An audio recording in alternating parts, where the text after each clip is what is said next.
नमस्कार. मी चंद्रकांत दळवी. मी रयत शिक्षण संस्थेचा चेअरमन आहे. साताऱ्याला कर्मवीर भाऊराव पाटील यांनी स्थापन केलेली 100 वर्षापेक्षा जुनी संस्था. त्याचप्रमाणे मी सेवानिवृत्त IAS अधिकारी आहे. पुण्याला जिल्हाधिकारी होतो, विभागीय आयुक्त होतो. सेवेमध्ये महाराष्ट्राच्या ऑल इंडिया सर्व्हिसेसमध्ये अनेक वर्ष काम केलं आहे. शोध मराठी मनाचा कार्यक्रमाचं 2020 मागच्या वर्षामध्ये 20वं साहित्य संमेलन, 20वं शोध मराठी मनाचा संमेलन हे सातारामध्ये रयत शिक्षण संस्थेच्या मुख्यालयामध्ये आम्ही ऑर्गनाईज केलं होतं. आणि यावर्षी हे गोव्यामध्ये संपन्न होतो आहे, कला अकादमी गोवा इथे. मला खूप प्रभावित झालो. गोवा कला अकादमीच्या या कॅम्पसमध्ये गेल्या 3 दिवसापासून आहे. अनेक राज्यामध्ये, अनेक राष्ट्रामध्ये पाहिला आहे, परंतु गोव्यामध्ये असलेला हा कला अकादमीचा जो कॅम्पस आहे, इथलं एन्व्हायरमेंट आहे आणि इथलं जे काही ऑडिटोरियम आहे ते अतिशय अप्रतिम आहे. आणि शोध मराठी मनाचा कार्यक्रम गेल्या 3 दिवसापासून या ठिकाणी अतिशय चांगल्या पद्धतीनं साजरा केला जातो आहे. जागतिक मराठी परिषदेच्या कार्याध्यक्ष श्री रामदास फुटाणे साहेब यांच्या पुढाकाराने हा कार्यक्रम दरवर्षी संपन्न होतो आहे. आज त्यांच्या प्रकृती अस्वास्थ्यामुळं ते या ठिकाणी सहभागी होऊ शकले नाहीत, परंतु त्यांचे चिरंजीव गौरव फुटाणे, त्याचप्रमाणे शिवकुमार लाड आणि गोव्यामधील सर्व आयोजक यांच्या पुढाकारातून हा 3 दिवसाचा कार्यक्रम अतिशय चांगल्या पद्धतीनं संपन्न झाला.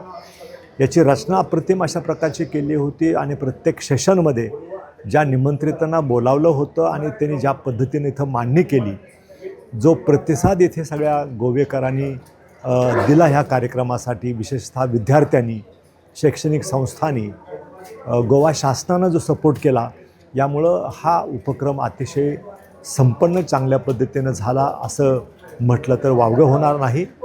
यामध्ये मी अवश्य सांगू इच्छितो की साता समुद्रापलीकडील खूप लोकांना या ठिकाणी समक्ष बोलावलेलं होतं आणि अनेक जण दूरदृकश्राव्य माध्यमातून इथे सहभागी झाले. मला असं वाटतं की आयोजकांना धन्यवाद दिले पाहिजेत की जगभरामध्ये पसरलेल्या यशस्वीपणे परदेशामध्ये राहून मराठीची पताका फडकवत आहेत आणि पुन्हा ते मातीशी जोडले गेलेले आहेत. अशा सगळ्यांना या माध्यमातून मी मनापासून धन्यवाद देतो.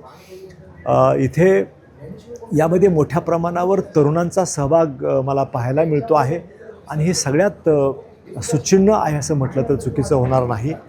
कारण जागतिकीकरणाबरोबर आता मराठी आणखी मातृभाषा तिच्यासमोर अनेक आव्हानं निर्माण झालेली आहेत आणि त्याचप्रमाणे काही संधीसुद्धा निर्माण झालेल्या आहेत. या शोध मराठी मनाचा या कार्यक्रमामध्ये परदेशातील लोक, आणखी आपल्या राज्यातील लोक एकत्र बसून कला, क्रीडा, संस्कृती, अर्थव्यवस्था, जागतिकीकरण या सगळ्यावर जे काही चर्चा होते आहे, त्याच्यामधून आम्ही सगळेजण समृद्ध होतो आहेत. आणि याच्यामध्ये दरवर्षी हा कार्यक्रम अशाच पद्धतीने यशस्वीपणे संपन्न व्हावा आणि याच्यामध्ये जसं आयोजकामध्ये नवीन जनरेशन आलेली आहे, तसं याच्यामध्ये सहभागसुद्धा नवीन जनरेशनचा, तरुणांचा वाढला पाहिजे आणि ही पताका मराठीची असेच आपण सर्वजण पुढं घेऊन गेलो पाहिजे. पुन्हा एक वेळ मी राज्य जागतिक मराठी परिषद, त्याचप्रमाणे गोव्यामध्ये हे सगळे कार्यक्रम आयोजित केलेल्या सर्व संस्था आणि इथले सगळे प्रमुख मंडळी, आणखी विशेषतः रामदास फुटाणे साहेब, त्यांचे सहकारी शिवकुमार लाड, उदय लाड, त्याचप्रमाणे या ठिकाणी आवर्जून प्रकृती अस्वास्थ्य असतानासुद्धा उपस्थित होते उदय लाड साहेब, आणखी यशवंतराव गडाख साहेब, त्यांना मनापासून धन्यवाद दिले पाहिजेत.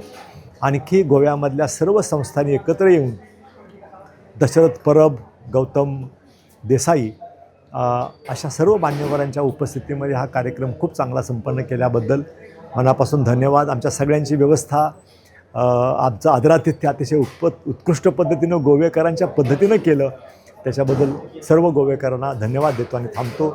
धन्यवाद.